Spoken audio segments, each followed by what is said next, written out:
Welcome to The Gorgeous Effect. I'm Julie Chanel, and with my co-founder, Kathy Olson, we're about to drop some serious tea on how to create funnels that not only look amazing, but actually convert into customers. It's time to show the world what you've got. Let's do this. Hey everyone, welcome back to The Gorgeous Effect. This is Julie and Kathy. Today we're talking about what I learned as a teacher during an AI in Sheep workshop. And Kathy, this was your idea. You always come to the mic with the ideas. And I'm curious why this particular topic. Well, you're just fresh off of it, doing your first in-person one at Mhm. your house. And so part of me just kind of wants to know how it went. And then, but the other part is I started thinking about how as teachers, we learn a lot every time we teach. It doesn't matter how many times you've taught something, doesn't have how many times you've even talked about it. You go on a podcast episode. There's always something you're learning from the other side, and no one ever talks about that. Like, what do you learn from your students? Because we work with brilliant people and they're so cool, and every time we get questions and we're like, wait, no one's asked that Thought before, of that. so I Yeah. don't know, it's just I think it's cool to hear it from the other side. So yes, I want to know all the tea, but I also I want to know how it went with the sheep, but I also want to know, like, what did you learn from teaching AI and sheep? And I know you've taught it once virtually and once in person, so yeah.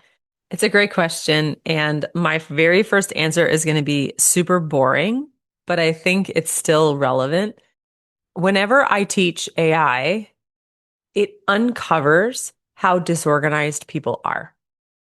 And I think that that is something that I'm learning. And I don't mean that in a moral way. I mean, for example, like at the workshop, we start talking about how you want Claude to access different tools. And I call it your hub tools.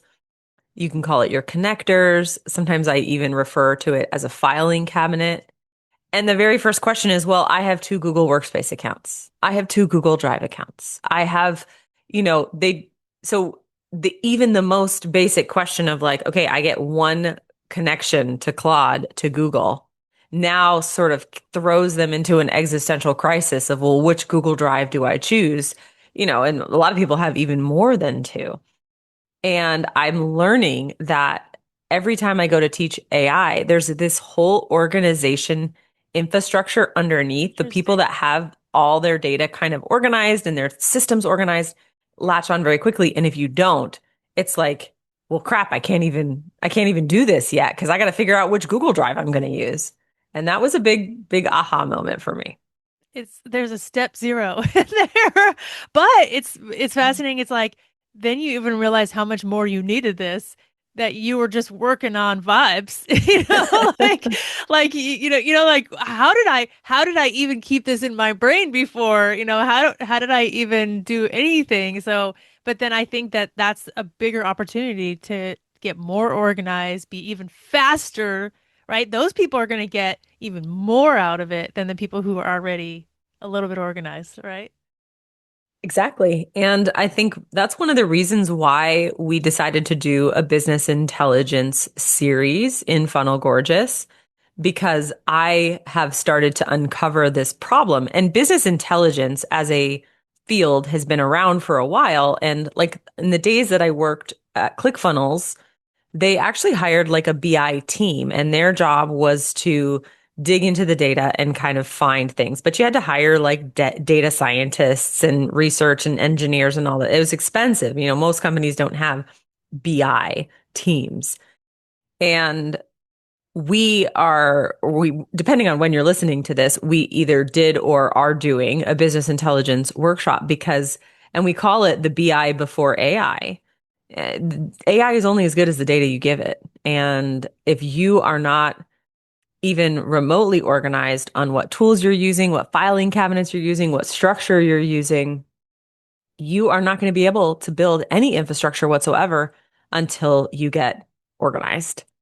This has been like a huge aha. And it also reveals in Funnel Gorgeous where we're quite disorganized. We have a lot of good going on, but as I'm thinking about this, when you have a team, it's one thing to teach someone AI and it's like their individual, brain and infrastructure. It's another thing when you've got like a team of 20 and you're like, oh crap, like how are we going to organize our data so that everyone can access it? You made me realize once you have these systems set up, then there's the you keeping the system and you have to You keep actually using it. following directions? Yeah, Yeah. so for example, you said people have different Google Drives. I literally have I do You're also. you're over there I going, I have a "Oh." personal drive and then I have but the Funnel Gorgeous, but I know when I do something Funnel Gorgeous, I if I create it in my personal, I immediately have to move it to Funnel Gorgeous or else no one has access to it. So thankfully we do have that system set up, but it's only as strong as me adhering to it. And so once you have these systems, you're gonna if you want AI to read them, you're gonna have to follow them. But I actually think that that is, a reason to follow it, right? If I want my business to be smart, I want it to have all access to all this data, so I have to be very good at following my own system. But it gives you like that back end version of like, yeah, I gotta do this because otherwise it doesn't. Versus like, it's just good to be organized, but it doesn't have to, don't have to be organized. Now I Right, have to right. be organized, you know? So I think it's there. Yeah, there's a little cool secondary thing there. Yeah.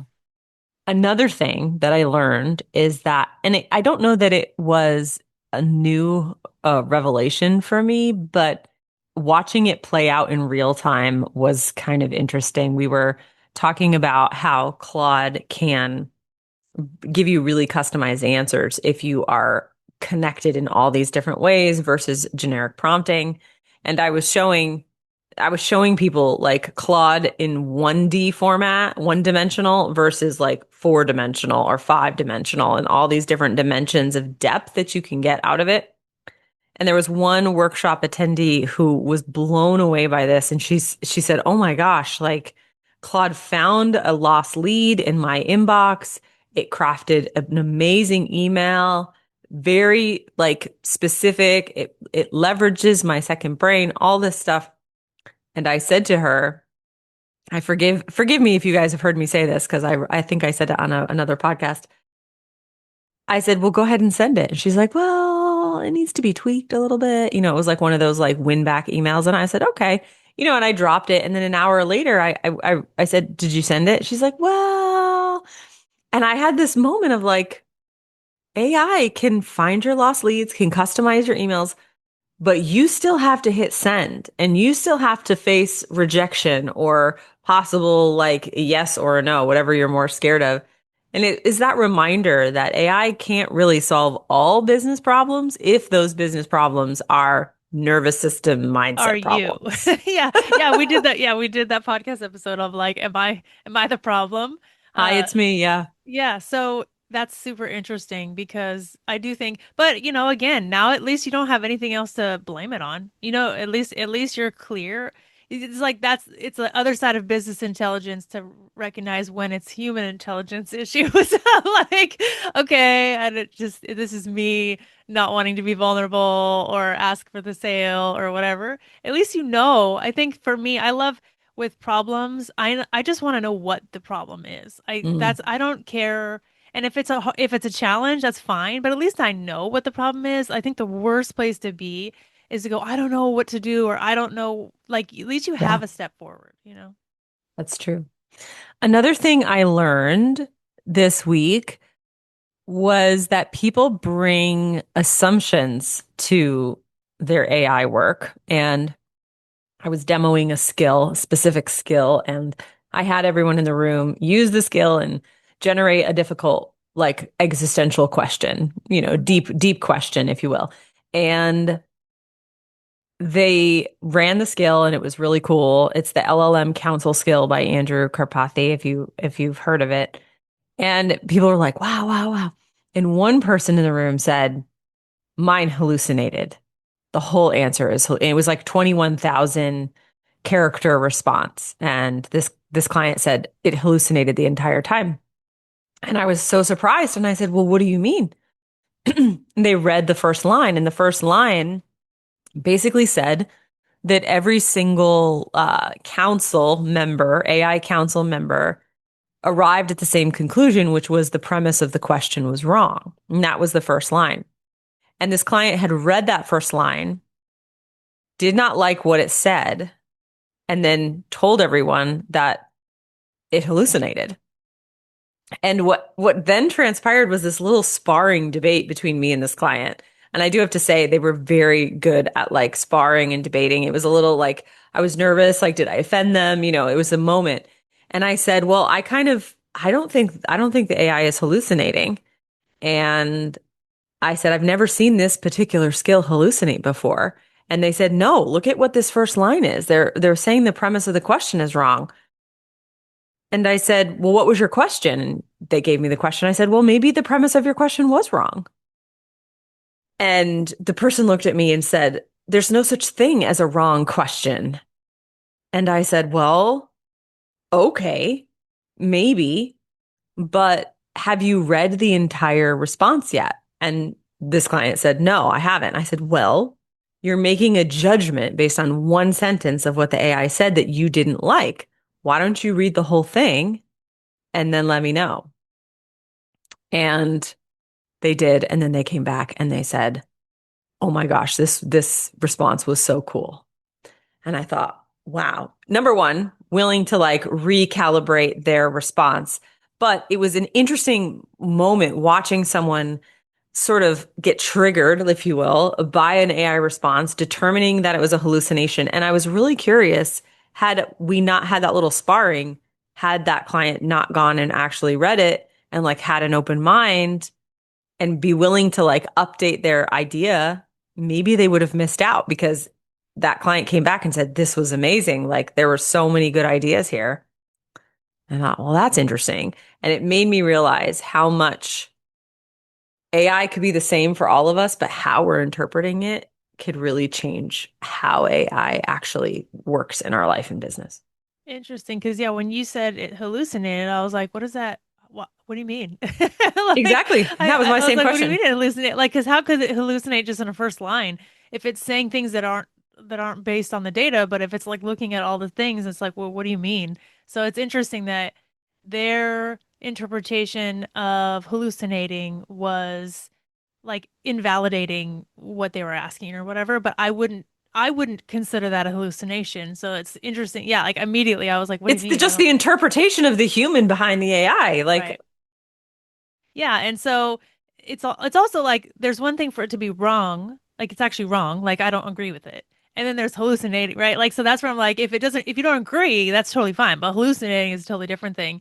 It reminds me of even just with humans, we go up to one person and we see them as trustworthy, and then we go up to another person and we have like a preconceived notion that they're not trustworthy. So we're immediately not believing what they're like it doesn't matter what like they have to go bend over backwards to for us to believe them and like it's like innocent until proven guilty kind of thing, right? And so I think in this case that person maybe already had a little bit of a like, okay, well, AI hallucinates, so like let's just although they're at AI and sheep, so they must have had somewhat of an open mind, but it yeah. just seems like they had some kind of a preconceived notion ahead of time in order to immediate not even get past the first line.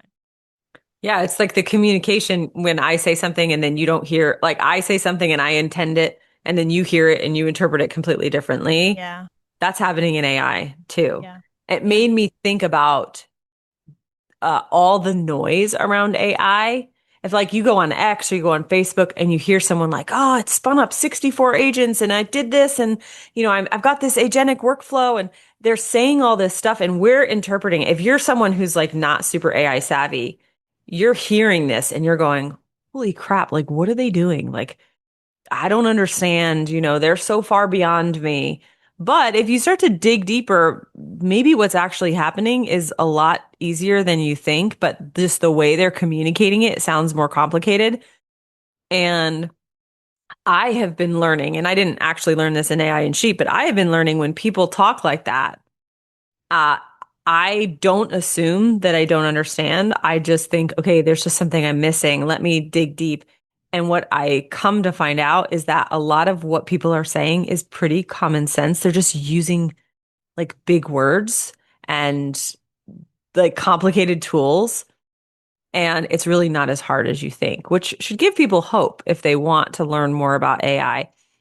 Another thing that I am learning is that the gap between the people who are like cyborgs, right, doing all the things, and the people who have sort of determined that AI is just a bunch of slop and I don't really want to move forward with it. That like that gap is widening really, really, really, really fast.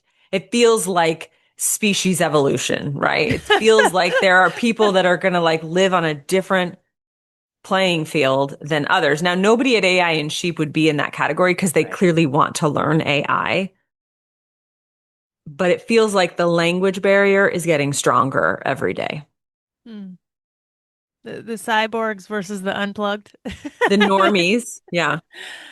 Oh man, that's super interesting. I think that, yeah, gosh, it's, well, I mean, anything's polarizing, right? Like anything that's like disruptive is polarizing.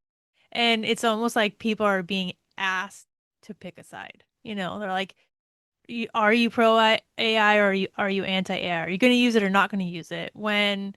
And we've actually done a podcast episode on this before of like of the danger of us versus them. Of like most Mm, people live in the middle, you know. yeah, And so I still think the middle is a better place to be. I agreed. don't know if you need, because I do think that there's positives and negatives. The cyborg people, especially ones that I know of, are probably over AIing everything. Like you're like, just grab some, just grab a piece of paper. Like, like that took Go you touch 20, grass. yeah, that took you 10 minutes or 10 hours to do something that should have taken 10 minutes. So there is a downside to the cyborging and probably just like spinning out. Like I'm sure their nervous systems are really struggling. I say that out of me when I was trying to be the cyborg and it was hurt, it was taking over too much of my brain space. But of course, yeah, and then of course we know the pros and cons of ignoring it altogether. So yeah, Exactly. yeah, that's a very interesting. I do think you're right. I think that's going to happen more often just because it's such a shakeup that people are going to be like embrace it or completely reject it.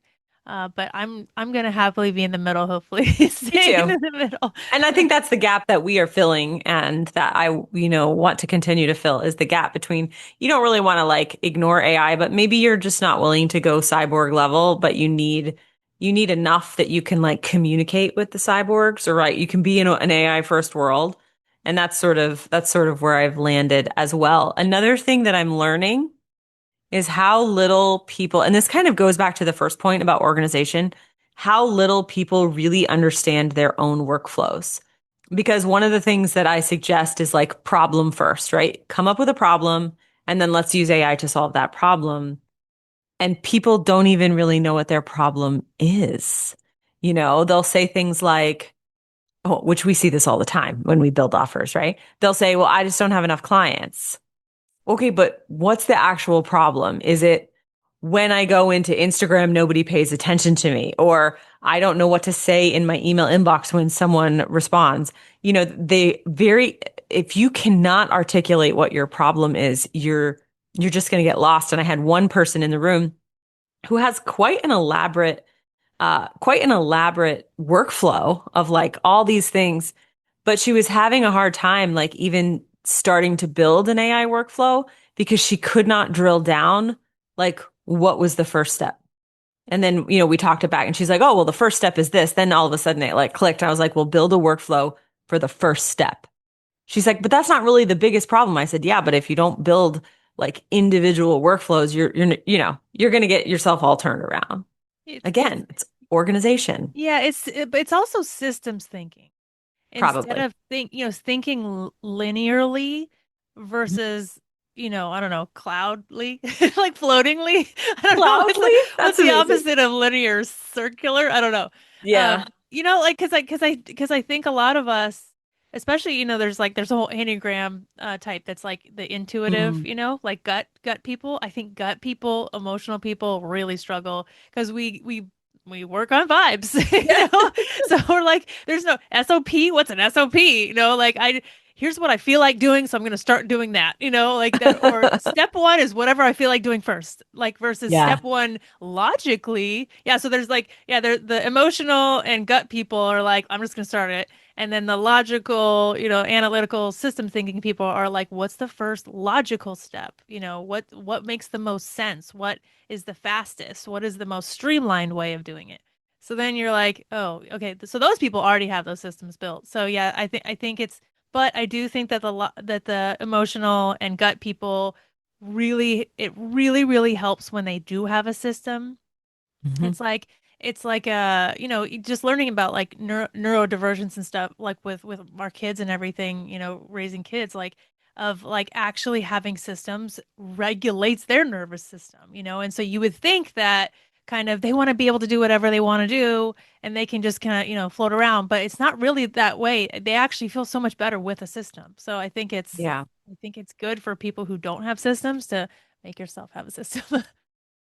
Yeah, and you don't actually have to keep the system. The AI can keep the system. That was another thing that I Mm. felt like people had a hard time wrapping their heads around as we were talking about like the second brain and stuff. And I said, okay, you got to dump your ideas into the raw folder here and give it, and then they're getting all turned around like, well, do I make folders in the raw folder? I was like, I don't know. Just you could just dump a bunch of crap in there if you want. You don't have to make folders. If it makes you feel better to make folders, go make folders. And then I said, but it's the AI's job to organize that raw data into a Wikipedia, right? An encyclopedia of you. And that's the point of Wiki. But then, but then they were getting all hung up on like, well, but like, what if the wiki's wrong? Or what if I need to update the wiki? And I said to them, well, no, AI does that. And it was just this moment of like, no, AI keeps that, not you. You don't actually have to be that systems oriented. And so we built a scheduled task so that every Friday at dinner time, AI has to go in, look at all your wikis, look at anything that's new in your raw, your output, and cross check with the wikis and update everything. You don't even have to keep it up to date. I'm like, you don't even have to read your wikis if you don't want to. And so that was like it comes naturally to me because I think I'm a little bit more of an organized thinker, but I work with a lot of people who are not organized thinkers. And I'm constantly surprised at like the assumptions that I'm making about thinking that like don't necessarily come naturally to every personality. One thing that I learned about working, and I don't know how different AI in Sheep is than what we did in DI, because I know the DI was like the genesis of it, but I'm sure it's t tweaked and changed. But More it was organized now, a lot more organized. Yeah. okay. So it was really interesting, even if I didn't do things the way that you did them, just to start, to build a Mm. basic system and have yourself think differently. And then, like you said, it can tweak, it can evolve and stuff. And you start to learn, like there was daily tasks that I put in there that I've never looked at. And I'm like, oh, okay, that wasn't a thing that I actually needed, but I didn't know that I didn't need it until I did it, Yeah, if so. you're not looking at it, then clearly don't waste your tokens on it because it's not helping you. Right, 100%. But then it did, but even that of like knowing what was possible, that it could check these things, then I was able to find things that I did use. So I never would have got to the things I did use unless I, used and found out that I didn't use it in another way. And so, Exactly. it's like we both have EAs and they do totally different things. Well, I didn't know what I wanted my EA to do until I had an EA. So I started off having her do all the things that Jess does for you, and then I was like, oh, I don't actually need those things, So it's like you have to just start it and start the system, start thinking like that, and then you tweak it to how you work. Yeah. I think that's a really I mean, I think you're definitely more a vibes personality than you are a systems thinker. So I think that's great advice for someone who thinks they have to like switch how they think before they can do this and they don't. But you also are I would consider you a divergent thinker. You're comfortable thinking outside the box and you're comfortable with like unusual ways of things. And some people aren't. And I think that's an advantage that you have because you don't get like ruffled if Well, I still the, have to have the box. well, true. And Yeah. so it's weird. It's like when someone asks me a question and I can't answer it straight until I understand the constraints. Mm. It's actually annoying because I do this like, if I'm being like in a podcast episode or teaching, I'm like, well, what do you mean by da da da? Like I have to understand the constraints so that I know where the box is. So So I that you can can then break it. So I can, yeah, like, but it's so funny. And I actually asked AI about this. I was like, how do people answer questions off the fly when they don't have all the information? And Mm. it actually, this is a really fascinating, I need to go grab that answer and put it somewhere, like maybe in FG Society, because it was fascinating on like ways that people can answer questions. I'm like PR, right? How do you answer a question when you don't have all the pieces in play?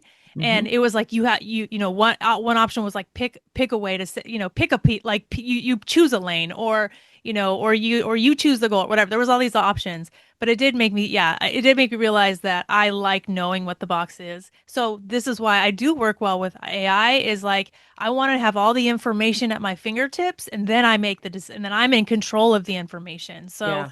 yes, I do work on vibes and stuff, but I still want all of the stuff there. I don't want to be caught missing anything. So I think there's like a Yeah. completeness that I need in order to be divergent. One last thing, I guess I'll wrap it up with this, that I am learning is that when you create a dedicated space to do these things, it really helps.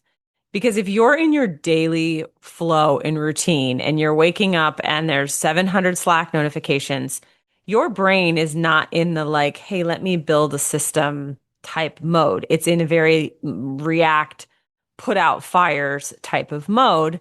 And when you set aside time, and it doesn't have to be in person, it can be, in a virtual setting, but you have that time and space to think, it really makes a difference. And if you are one of those people that feel like, oh my gosh, I can't keep up with AI, you can't. But what you can do is you can follow people who that's kind of their job to keep up with AI, right? You don't need to keep up with AI, but you can follow people who keep up with AI. And then you can dedicate one day a month or one day a week or whatever you decide where you can build that system. And that's the thing that I think DI and we're doing it in FG Society where I'm going to be teaching the sales ritual exercise, which is part of AI in Sheep. I'm going to be teaching it in FG Society. AI in Sheep dedicated day. It really helps to have that time. So I would just encourage people to set aside time because we all can give up a day a month. Yeah, and you're making me realize I want to switch this episode to come out sooner so that people can come to the business intelligence. It's Intel Gorgeous, because this is gonna help. This is gonna It help you is, guys. yeah. So it's like it felt bad like talking about it and then not. So we can just switch it for this to go live sooner so that it goes live before, Good. Yeah. so that people can come that, and we can put the link in the show notes if you guys want to join us. Yeah, it's going to be at intelgorgeous.com. It's 3 workshops, completely free. And it's not about AI. It's about business intelligence, which is the foundational layer before AI. And that was the big aha moment I had even before AI and Sheep, which is like, oh, people got to get organized with their data in order for any of this infrastructure to work. And completely free. And then if you want to learn more about AI, there are a lot of AI trainings that we're doing inside of FG Society. You can go to fg-society.com. We teach AI in the context of FG funnels, but we also teach AI that's platform agnostic. And it's $67 a month, totally worth it. Recommend you join that as well. As always, if there's something you want Kathy and I to talk about, hit us up in the DMs at Funnel Gorgeous on Instagram, and we will put your topic in the queue. Talk soon, everyone. Hey, gorgeous. Thank you so much for listening to today's episode. And if you're thinking, okay, but what now? We've got you. So just for listening today, we want to give you a gift. Head over to learngorgeous.com. We're going to grab some free resources, free trainings, this month's specials, and everything you need to keep going. Until next time, make it gorgeous.